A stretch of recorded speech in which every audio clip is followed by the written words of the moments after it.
Hello, I'm Angie Chan. Now I'm Paul Kershaw. The House of Commons recently passed a landmark piece of legislation recognizing the right of every individual in Canada to a healthy environment. Some of you may have thought you already had this right. Well, you didn't, but now you do. Not only that, Bill S-5 also tasks the federal government with upholding the principle of intergenerational equity in the bill's implementation. Yes, ma'am. That happened. I think you just articulated the hard truth, though, for what it's worth, because we didn't have that. We didn't have that right to a healthy environment. You might have thought we already had it. I think that is the hard truth. We didn't have it before. Now we're making incremental progress in legislation into having that right, and we'll see as citizens and as think tanks and as orgs and movements, how can we bring it about to make really meaningful change in the day-to-day lives of people with us now, those who are aging, our kids, our grandchildren, and those who are going to come into the future. And I think it's just so darn exciting. Like, I take today's less of a hard truth and more of like a hopeful moment. Like, wow, we can be making legislative improvements. And when you have this right to a healthy environment, and then you piggyback on top of that, this principle of upholding intergenerational equity and all that we do in Canada, like, let's take stock, Canadians. We can make systemic change. We can make this country work for all generations. And I am feeling hopeful. Yes. It's a good day. We don't always have these days, so let's celebrate this one. Today, we've invited one of the champions of this legislation to talk about its importance with Paul and Megan. We are talking to Dr. Elaine MacDonald. They are talking to Dr. Elaine MacDonald. She is the Healthy Communities Program Director for Ecojustice. She's an environmental engineer who applies her expertise to work related to air quality, water pollution, and toxic substances. As leader of Ecojustice's Healthy Communities team, she's challenging all levels of government to protect every Canadian's right to a healthy environment, especially the most vulnerable. Over to you, Paul and Megan. Thanks, Angie. Welcome to Hard Truths, Elaine. Thank you. Thanks for having me. So we brought you on to talk about this new legal right to a healthy environment. And to kick us off, I'm wondering if you can just explain why that's so significant and how it might impact our listeners' lives eventually. Well, the right to a healthy environment has been recognized for the first time under federal law in Canada through this bill that amends the Canadian Environmental Protection Act. There are some provinces that have the recognition in various bills of rights, so it's not a completely new concept to Canada, but it is new to the federal government. Let's put it that way. And it puts the feds kind of finally catching up with kind of what is a global movement, really, which started many years ago, where various countries started to recognize the right to healthy environment, either through constitution or legislation. So, Canada has not made any constitutional amendments. Obviously, this is really just a right recognized through one piece of legislation, but it's a pretty important piece of legislation because it covers a lot of kind of the federal government's house in terms of how they regulate the environment. So in that sense, it could be a very powerful tool for stronger protection of the environment and human health as it is linked to the environment. So, I think the last I heard, there's about 160 countries, UN state countries around the world that have recognized this right already, and Canada was not one of them. So at least we can now kind of count ourselves amongst that club. But what it will actually mean in terms of change is a little bit of a wait and see, because they have 2 years in the bill that has just passed to come up with the implementation framework in terms of what this right to healthy environment means with respect to the Canadian Environmental Protection Act.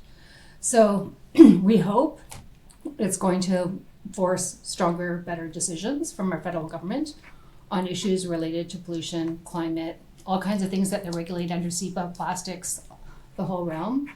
We will be pushing them to make stronger decisions and potentially look to see if we need to challenge them if they don't. So it is a new tool in the toolbox in terms of forcing the government's hand to make better decisions, as well as a new tool that we could potentially bring to court to say, that CEPA now sets out a duty of the government to protect people's right to healthy environment. But a lot is kind of, we'll see what happens. It's some of the principles that have been attached to this right in the legislation are things like environmental justice, which is really recognizing that there's this disproportionality in terms of who is most affected by pollution, who is exposed to more harms from the environment, and the need to correct that disproportionality. There's also things like intergenerational equity, which I know is one of the things you want to talk about as well.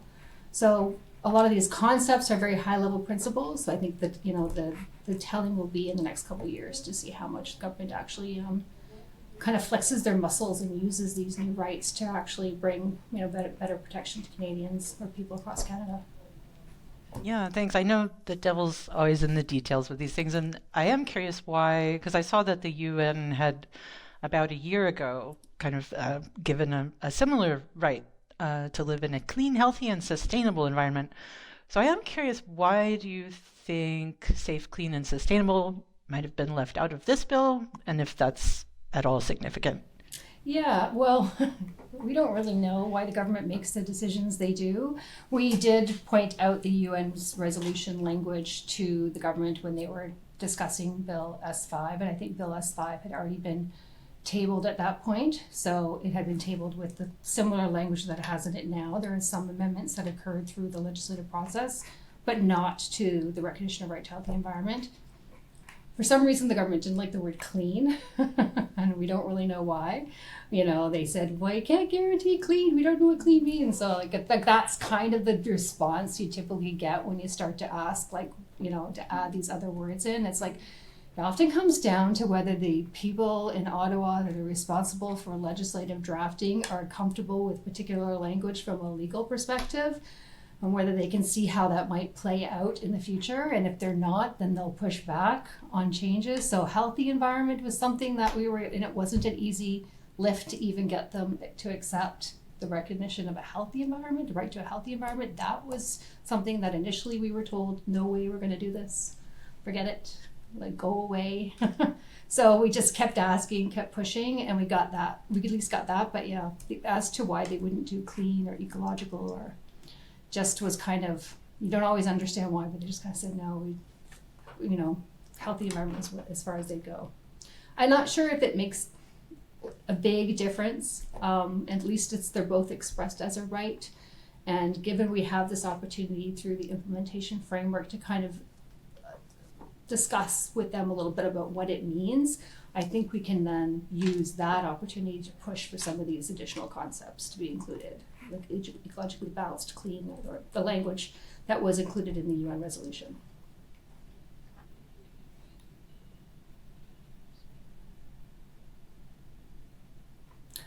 Healthy has always been kind of part of the conversation around this right. It was, the understood, it was the healthy environment piece was always on the table. So I don't think it was, I think what they were mostly concerned about was it being expressed as a right. That was their big, that was the initial opposition. I think if we didn't have the word right in there, it would have been easier, but it was important to have right because right does set a different lens and framework around what this means. So that was where we got the most pushback, because the things we would hear from them is well, we can't, rights are not absolute. And that is true, they're not. Governments can violate rights. So how can we guarantee rights? What does it really mean? And that type of thing. So I think getting them to accept right was the bigger challenge, which they did eventually, right? So, and I think they just realized that they were falling behind. And even if they didn't fully know what it meant and how to implement it, that they needed to catch up. And maybe that's why they've now given themselves this 2 years to kind of figure out the details. I think it is a significant deal that you did get the language of right into this legislation, because if I think about the National Housing Strategy, when it was first published, there'd been a lot of call to talk about a right to housing. And the language in the National Housing Strategy talks about understanding housing from a human rights perspective. But that is a very different phrase than saying there's a right to housing. And so one should not downplay the significance of the achievement to have the federal government move and adopt that right to a healthy environment. So kudos to you and others who've been pushing on that front. That is a really significant achievement. It really does shift the lens, because the lens of CEPA before this adoption of a duty to recognize and protect people's right to healthy environment was really like pollution prevention and sustainable development. So some very kind of old concepts that really haven't fixed the problems that we need to deal with in a modern society. Like, so I hope by shifting that lens and adding a lens of a human right, as you've said, Paul, will, really will strengthen the ability of the government to take action under CEPA. Because CEPA is really just framework legislation, and that it sets out a process of how the government can do things, but it doesn't really force them to do anything. So they still need to have the political will to take action under CEPA, but if they, to regulate all kinds of different pollutants or whatever, toxic chemicals. And that's kind of also key to understand, is like, we have now, said, right to healthy environment, cumulative effects, vulnerable populations. These are all new concepts that have been included in this bill that is amending CEPA, but you have to get to work looking at all of these problems and applying these concepts to those problems and regulating these issues through CEPA. So that's also going to be a challenge and a push over the next couple of years, is to get the government busy using this framework legislation to actually take action. As you encourage government to use the framework to take action, how do you see it fitting into a broader package of legislation and judicial decisions? So it makes me think that Jen Squeeze led a consortium of organizations into the courts in Saskatchewan, in Ontario, and ultimately the Supreme Court, along with a variety of other interveners, to defend the constitutionality of putting a price on pollution.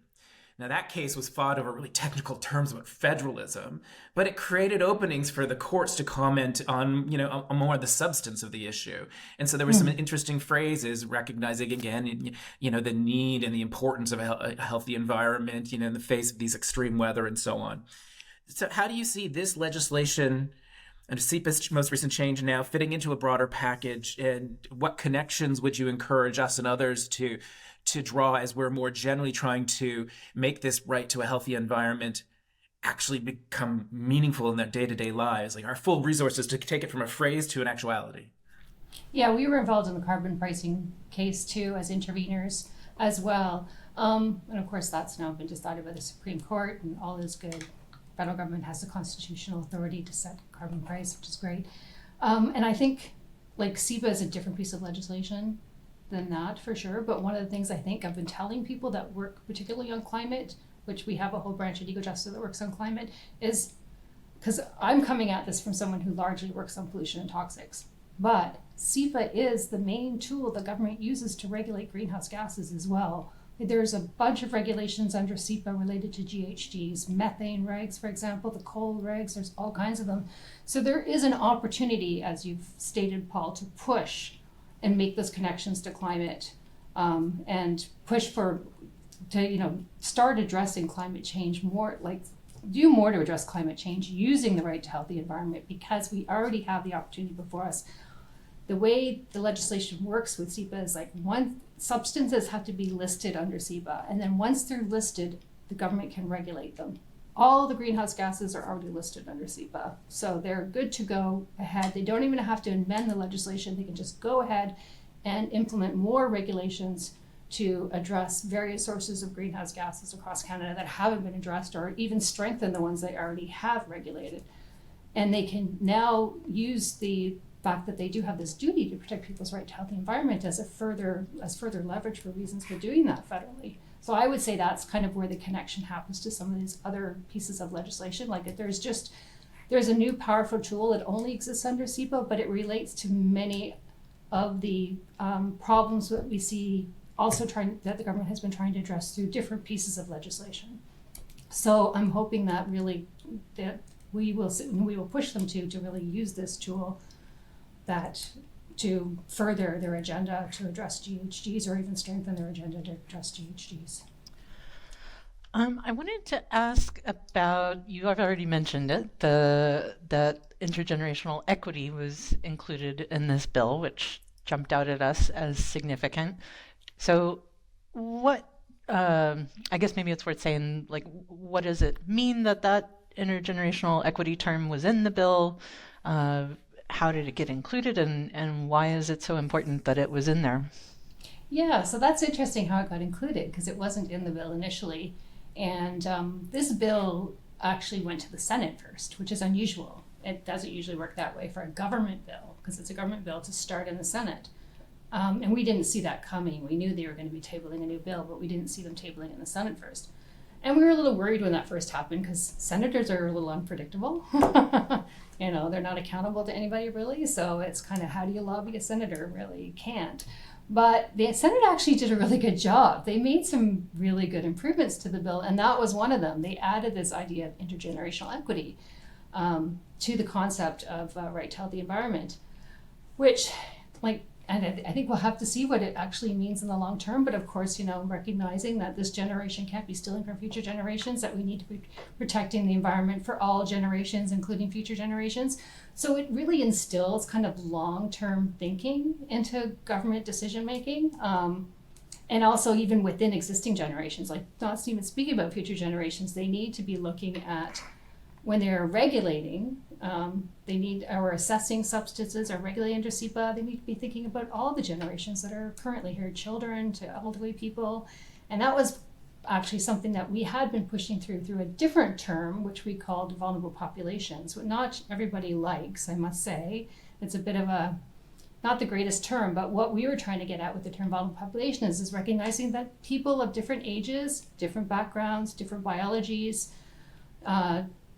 all have different risks when it comes to exposure to pollution or toxic substances. They may live in an area which is more polluted. They may have biological susceptibilities. So we were trying to get that kind of idea of, you need to think about everyone in through that term. But then when we got intergenerational equity in there as well, it was another way to kind of get it, like, you need to think about all the generations and all the ages and all those susceptibilities.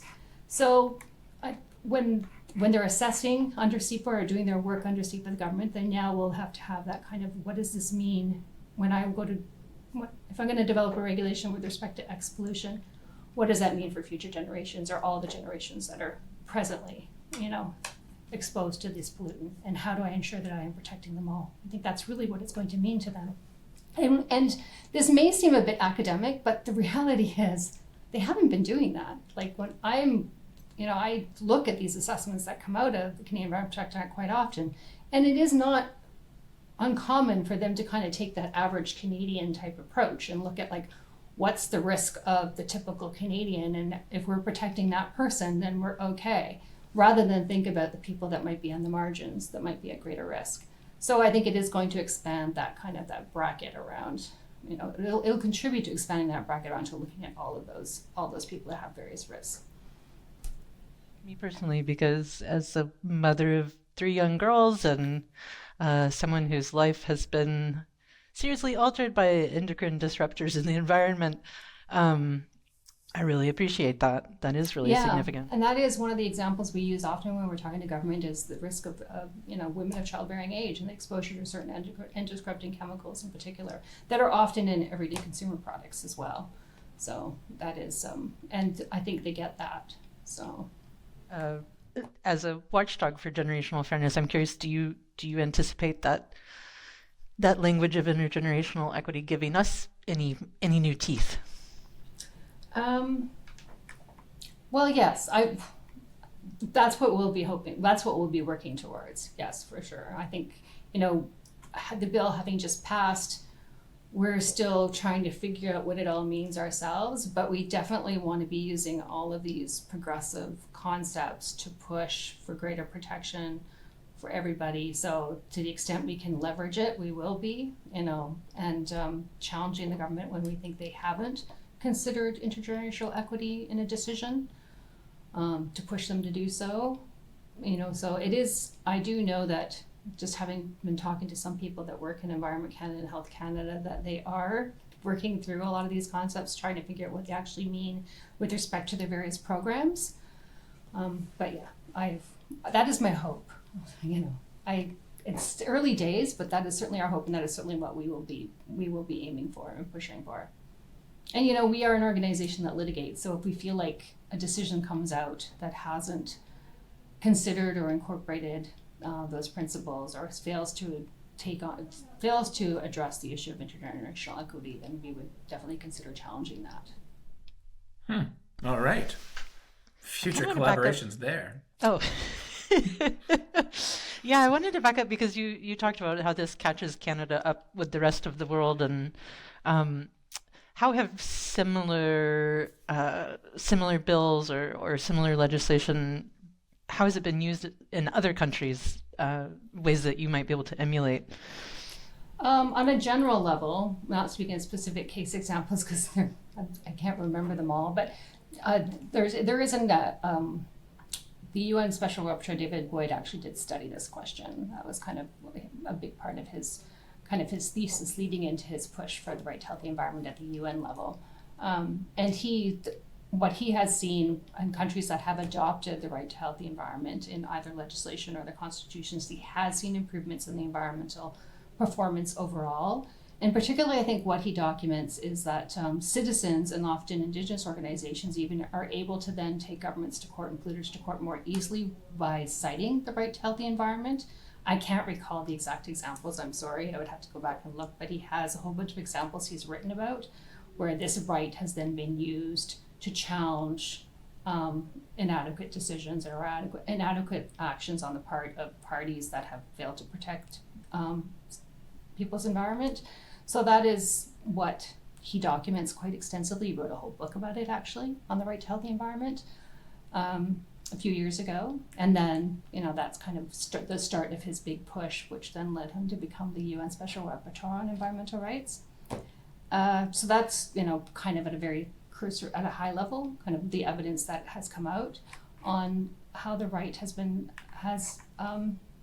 successful, I guess you could say. The other thing, though, is even if you look where there is an environmental bill of rights provincially, although they don't necessarily guarantee a substantive right to healthy environment, many of those provincial legislation, we have one in Ontario, for example, there's one in Quebec, Yukon, there's various places across Canada that have it in provincial legislation. What they often do is provide a lot more procedural rights to people. So the right for consultation, the right to appeal decisions that come out of the government related to the environment. That is something we have used a number of times in Ontario. We have used the Ontario Environmental Bill of Rights many, many times to bring the government to court and challenge their decisions. And citizens do that as well quite often. And it guarantees consultation rights, participation rights. So there's a procedural side to the right as well as the substantive, protection of somebody's right to a healthy environment. And what we have mostly in a provincial level is really that kind of more procedural aspect of the right, which is still really important. I think the Interior EBR, which was brought in the 90s, is still and has somehow survived our current government. Thank God, because we don't have the most progressive government in Ontario right now, but has survived through the various governments, is still a very active and well-used piece of legislation in Ontario by citizens. Could you explain what that is? Because I'm not familiar with it. It's called the Ontario Environmental Bill of Rights. Yeah. And so it sets up it requires our provincial government to actually consult with citizens on significant environmental decisions. And there's a whole registry that has been set up around it where people can consult. And then it also gives you appeal rights. So if you don't like a decision, you can actually appeal it through the Ontario Environmental Bill of Rights. It's not an easy bar to meet necessarily to appeal, but it does set out those rights to citizens in Ontario. As Megan and I were thinking about the changes to this legislation and the great work you and others have been leading, we saw an intersection with an initiative that we lead at Gen Squeeze called Get Well Canada. And the thrust of Get Well Canada is that as important as medical care is in our lives and the ways in which Canadians define ourselves as being different from our neighbors to the south, our health doesn't begin with medical care. Our health begins where we're born, grow, live, work, and age. And so long as many Canadians can't access decent incomes, good housing, childcare, etc., a good medical care system will never be enough to prevent people from dying early. But in addition to those sort of financial things, those socioeconomic determinants of health, we also know there's incredibly important ecological determinants of health. And groups like the Canadian Association of Physicians for the Environment are just strong voices on how, reducing climate change, addressing some of the pollutions and toxins in our environment are so critical for actually lengthening our lives and contributing to our well-being. And I wonder, how do you see the changes to the CEPA legislation, contributing more and more to Canadians recognizing that our health doesn't begin with the medical care system. It actually begins with these social and ecological determinants of our health. Yes, no, absolutely. We worked really closely with the Canadian Association of Physicians of the Environment actually throughout the process of Bill S5. They were kind of part of a broader coalition that we were working with on the bill, and they were such great messengers on that exact message. And I think that was part of being able to describe it that way to MPs and to officials about how important it is to reduce pollution and toxic chemicals and greenhouse gases in our environment to protect human health, and how that leads to prevents disease moving forward, saves money, has economic benefits, longer, stronger, healthier lives, was really key. And to be able to have that message coming from doctors through CAPE was, State Canadian Association of Physicians for the Environment, was very powerful. So we were successful in connecting that definitely with the politicians and the officials in Ottawa. I think now, you're right, we need to be talking to the broader people about the importance of how this bill does really set us on a path for more disease prevention, illness prevention, if we can use these new powerful tools to reduce toxic chemicals and pollution in our everyday lives. So yeah, I agree with your statement completely, we're a legal organization, so we're not always the best messenger for that message, which is why it's really important for us to work with groups like CAPE.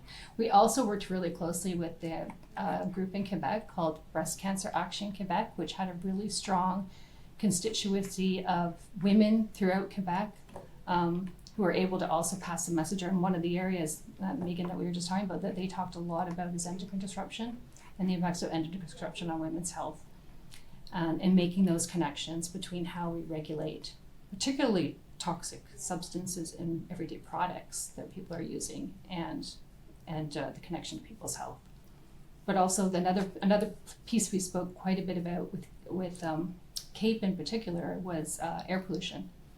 And I would say one of the weaknesses of this bill is we pushed very hard, and CAPE was part of this push too, pushed very hard for the government to set enforceable air quality standards nationally through Bill S5, and they wouldn't do it. And they wouldn't, Canada is probably one of the few countries in the world that, one of few maybe it's OECD countries in the world that doesn't have national enforceable air quality standards. We have air quality standards, but they're not enforceable. And the reason the federal government doesn't want to do it, they say, is because they see it as provincial territory. So that was one of the things we pushed very hard for. We pushed very hard for it through the Right to Healthy Environment framework too. We said this is part of the Right to Healthy Environment. If you can't protect people's air, and they do regulate air pollution, but they don't set standards. It's a bit of a different framing. To be completely transparent, we didn't win everything, and that was one of the things we didn't. And that was one of the things that CAPE particularly worked hard on, is pushing on air quality and how to get enforceable air quality standards. So I think I may have diverted a little bit off your question, sorry, because it took me down this path about air quality. But yeah, I think, what we can still push for is more regulation of air pollution, but we haven't been able to win that fight to get an actual air quality standards in Canada that can then be enforced. Well, maybe the harm that so many Canadians are experiencing in our major cities, especially in central Canada at the moment, but it's been all, it's Atlantic Canada, the prairies, BC at different times. Maybe that harm, which we weren't experiencing, does open the door to making those next important incremental. More discussions on air quality and how to regulate or address air quality. It is becoming, with the wildfires, it is becoming kind of a number one issue. Although it's hard to imagine how CEPA would address it through a wildfire issue. But that's a good point, though. It's certainly top of mind of people to keep talking about air quality. Well, no, we are almost out of time, and that is also a nice segue to the last thing we wanted to talk to you about, is how can we and our listeners watch for the robust implementation of this bill? What should we be looking for next? Well, we're certainly going to be involved. So I hopefully through the Ecojustice website, you'll be able to get some information, or through any of our partners' websites, which includes Environmental Defense, CAPE, and so on, that are working on this. David Suk Foundation. The government has an obligation to do quite extensive consultations now on various aspects of this bill, including the Right to Healthy Environment Framework, as well as kind of the work plan for the next while in terms of what they're going to be addressing through CEPA. So I would encourage people to keep an eye on the Environment Canada's website, look for consultation opportunities. If they want help figuring out what to say, they can turn to Ecojustice. We can help them, figure out what their input might be. But yeah, I would say watch for consultation opportunities around S5 and the Right to Healthy Environment. Keep your eye on some of the NGO websites that are working on this bill, and you can always talk to your MP, right? That's another one too, and tell them how important you think it is that they do a good job of implementing the Right to Healthy Environment, and how congratulate them, but also say they have to make it meaningful by actually exercising and using this right to strengthen protection in Canada. Because politics responds to those who organize and show up. It's a common theme on the Hard Truths podcast. Well, wonderful. Thank you for joining us. If there's anything else that we didn't touch on that you think is really important to bring up. I think you've covered a lot of ground. I don't know, I think I said that this is kind of 20 years since we've gotten an update to this piece of legislation. So pretty big moment. So let's hope it's not another 20 years, because there's still more work to be done. Well, congratulations to you and others at Ecojustice for the leadership you provided as part of a broader coalition, and doing so on behalf of all of us in Canada today and the generations to come. Thank you. Thank you very much.